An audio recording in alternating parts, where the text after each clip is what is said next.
welcome to this edition of Super Dwarf Sunday. Today is Sunday, October 4th, 2020. I'm Lori with Behavior Education at Spirit Keeper Equine Sanctuary, and I owe you some follow-up from last month's episode of Super Dwarf Sunday.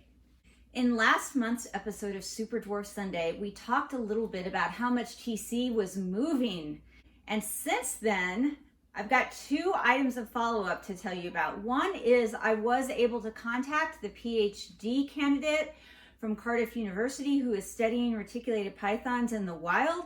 We emailed back and forth several times about the research that he's doing, and I have some really interesting preliminary data to share with you that he was nice enough to share with me. So we're going to take a look at that. And then you're going to get to see TC's new home. TC was just getting to the point where he wasn't wanting to go back into his old habitat anymore after his exercise sessions, and it became a real battle to get him in there and shut the door before he tried to come out again. His old habitat was 4 feet long, 18 inches wide, and 18 inches high. His new habitat, which he basically chose himself, because he investigated it several times as I was putting it together, and every time he would come out for exercise sessions, he would always migrate over there and have to be nosy about it, is a 4 foot wide, 4 foot tall, 2 foot deep Zen habitat. And he's now living in that, and you're gonna get to see what that looks like, and I'll talk a little bit about his daily activities and his routine.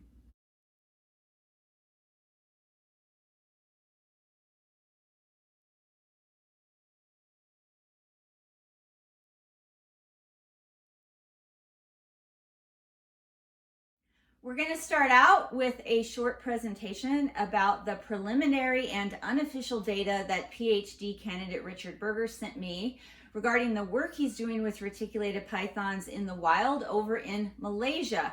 This is specifically about their home range, movement, and habitat. In last month's episode of Super Dwarf Sunday, I told you about some work I stumbled upon by PhD student Richard Berger from Cardiff University.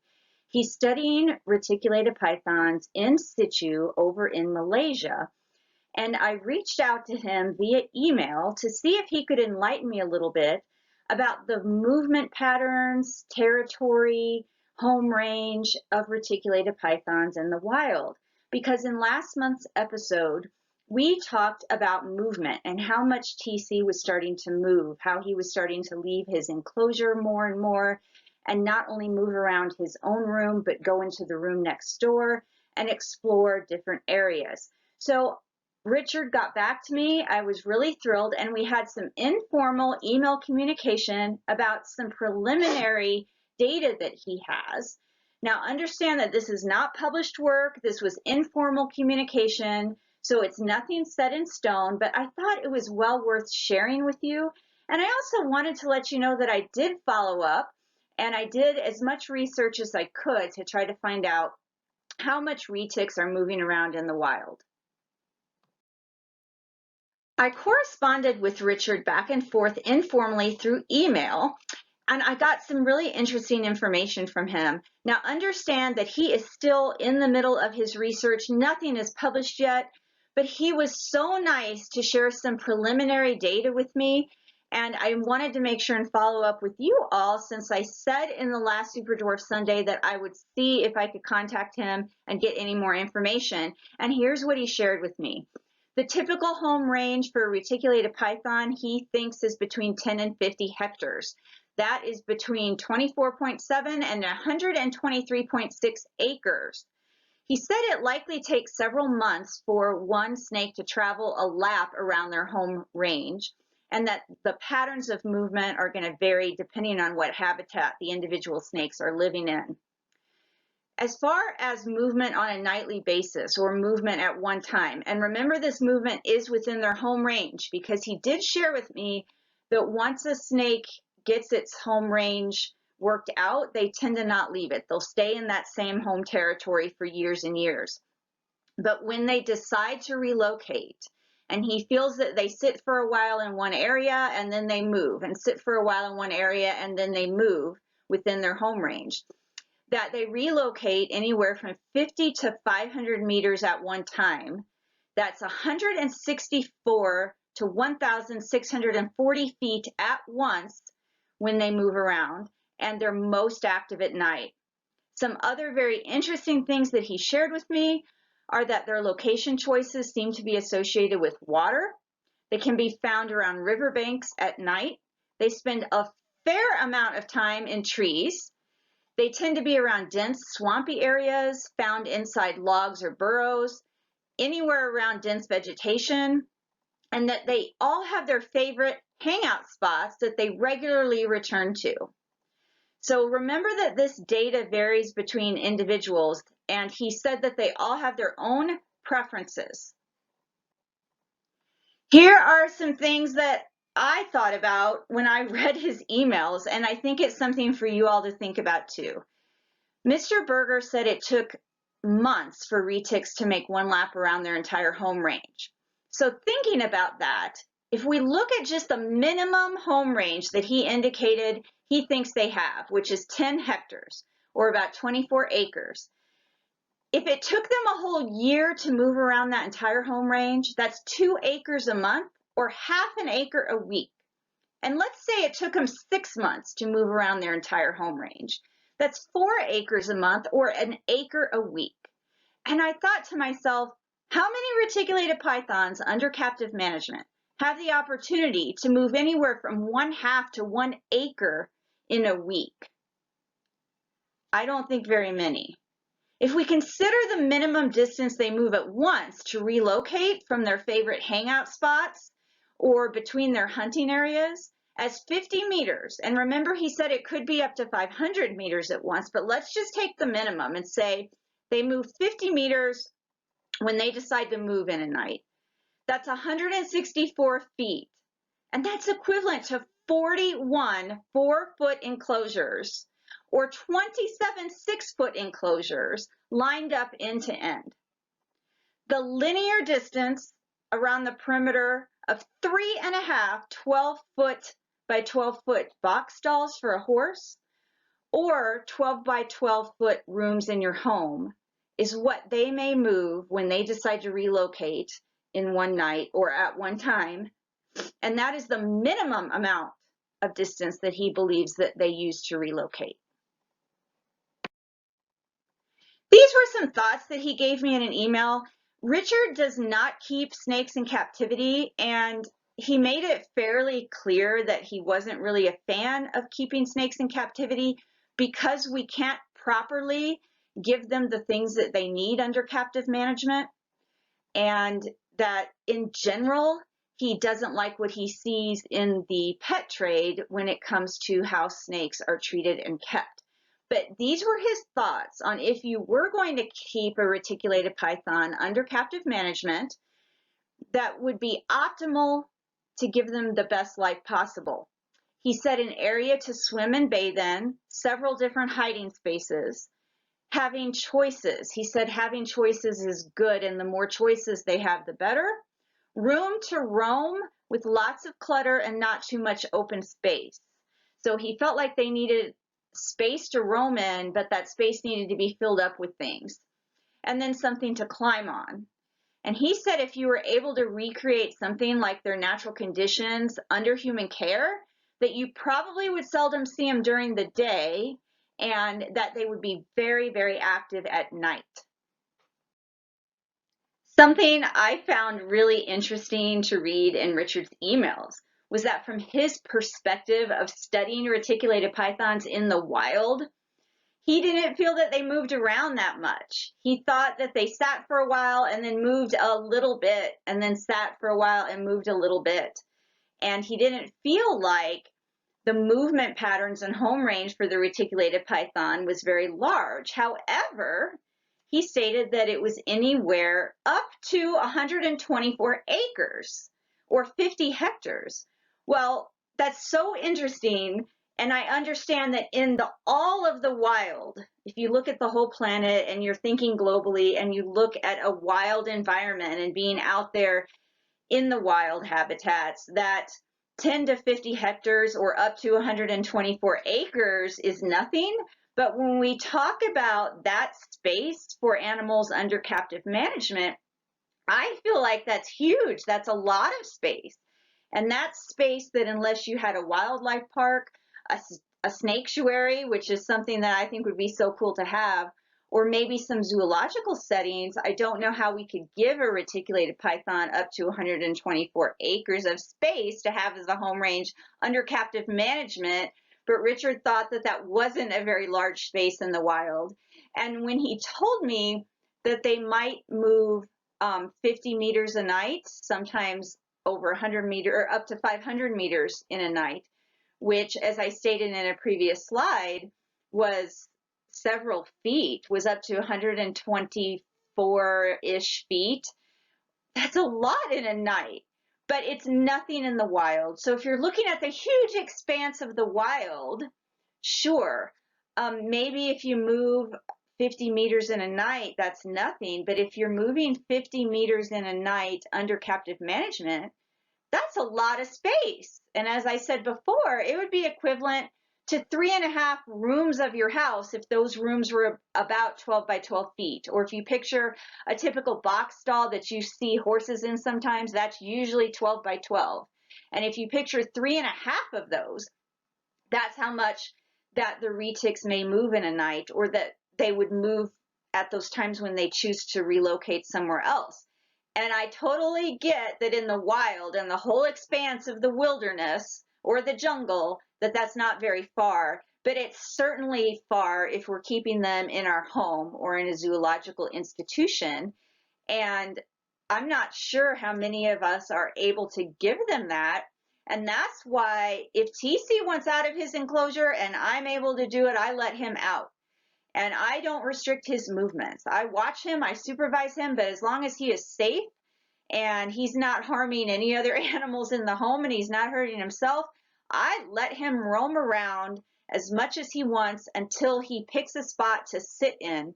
And then I allow him to sit there for several hours until he decides to put himself back, or until I need to leave the house or go to bed and I have to put him back.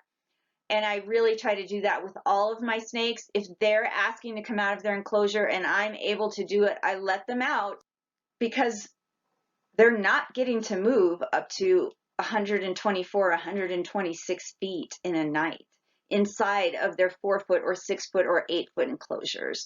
And obviously, I think from a welfare perspective that that is very important, that we try to give them that ability to make these choices, to move around, and to get that physical and mental exercise. Well, I hope you all enjoyed that and that you found that information as interesting as I did. I thought it was really fascinating to hear his perspective about reticulated python habitat and movement. Now we're going to take a look at TC in his new home. You're going to get a tour of his Zen habitat, and TC was nice enough to be out basking at the time I made this video, and I did make this video today, so the footage you're seeing of TC in his habitat is actually on Super Dwarf Sunday, so enjoy. This is TC's new enclosure. It was not supposed to be for TC. It was supposed to be for a pair of inland carpet pythons that I have, and they have not outgrown their old enclosure yet, but I was trying to plan ahead. However, when I was putting this one together, and as TC's been out for exercise, he kind of just took this over. He explored inside it and he adopted it as his own. And since the last Super Dwarf Sunday, we had 2 exercise sessions in a row where afterwards he did not want to go back into his old enclosure. It became a battle to get him back inside and get the door closed before he came out again.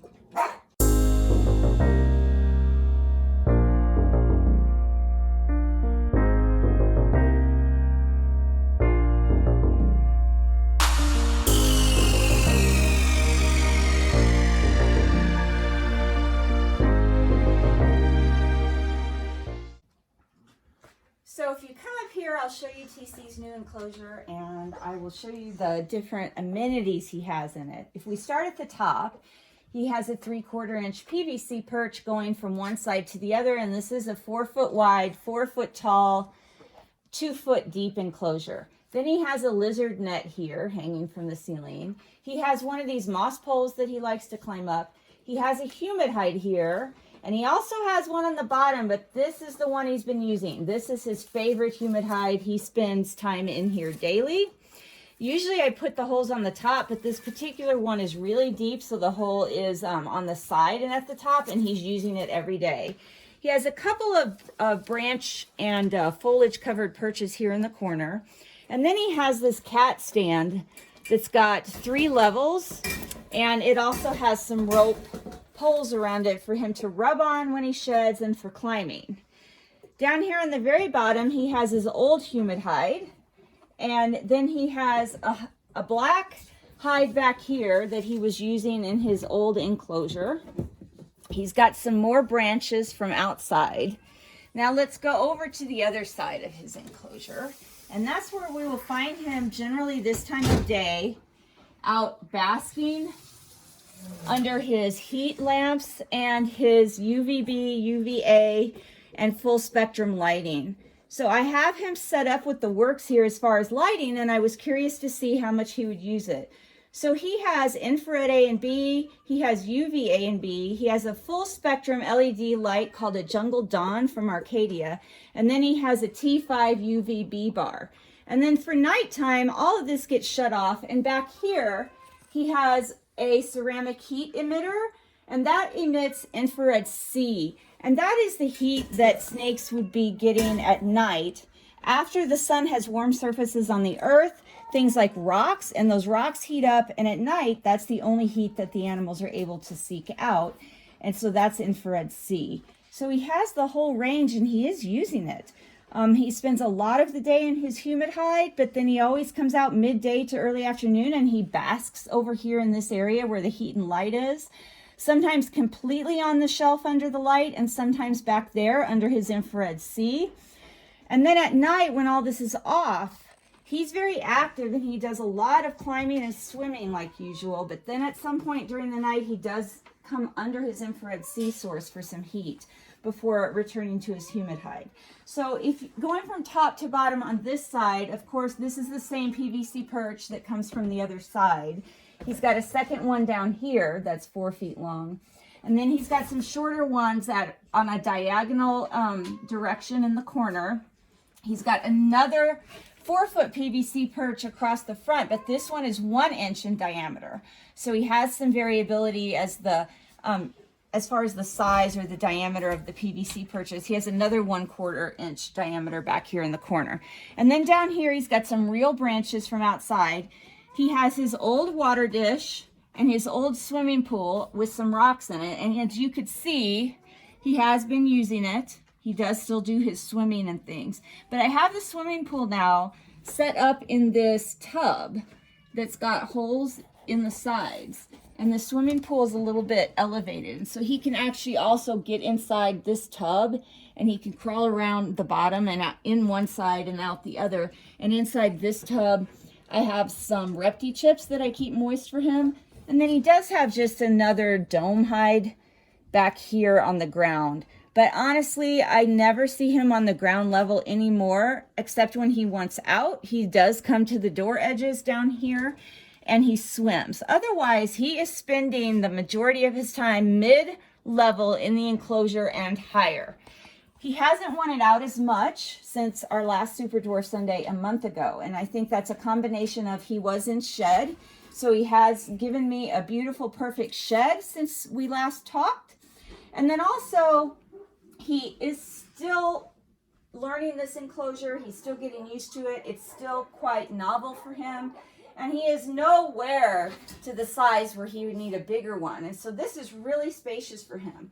So he has been asking to come out every night, but not real insistently. He's come out 2 nights this week, and he's climbed over to this activity area here.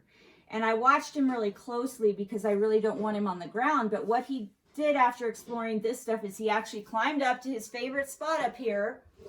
And he's been sitting on this activity tree at night, just like he did before, but he really hasn't been going around the room, whereas before in his old enclosure, he was coming out of the enclosure, he was leaving the room, and he was coming out here.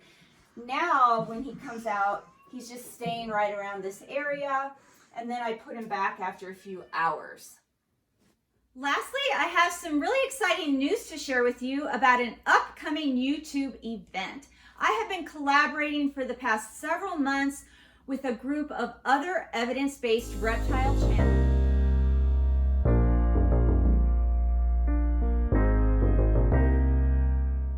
And we have come up with a series of videos. They're not too long. They're about 2 to 8 minutes long, depending on each video, about progressing your reptile care. And I'm so excited that we were able to work together on this. And the videos are meant to watch from start to finish 1 through 7, but obviously you will be able to watch them individually if that's better for you. I don't have a release date yet, but as soon as I do, I'm going to be shouting out over YouTube and Facebook and all of my social media connections when that is going to premiere, because I'm really excited about it. We had a fantastic time working together on it, and I think it came out really well. Everybody, thank you so much for watching. Until next time, please remember to always be kind and love your